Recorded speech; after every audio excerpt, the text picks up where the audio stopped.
নিশা, তোমাক বাৰে বাৰে ফোন মেছেজ কৰি আমনি দিবলৈ ভাল নলগা হৈছেও, কিন্তু তোমাৰ অবিহনে থাকিব যে নোৱাৰোঁ মই।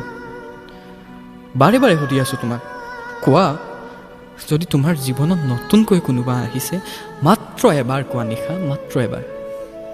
মই গুচি যাম, এবাৰো নুসুধো তোমাক। আচলতে কি জানা, মানসিকভাৱে ভাগি পৰিছোঁ মই। মাত্ৰ সঁচা কথা ক'বা কিন্তু নিশা, তুমি যদি তোমাৰ সুখৰ বাবে কাৰোবাৰ সৈতে একেলগে থাকিব বিচাৰা, তেন্তে মই আৰু তোমাক কষ্ট নিদিওঁ, মই আঁতৰি যাম। জানা, নিজকে শেষ কৰি দিয়াৰ কথা চিন্তা কৰিছোঁ। চালা, পাৰে পাৰে কথাবোৰ মনলৈ আহে, কিন্তু কিমান আৰু নিজকে কষ্ট দি থাকিম। মোক সঁচাবোৰ কোৱা নিশা, মই বৰ ভাগি পৰিছোঁ। তুমিতো চাগে বুজি পাইছা ন?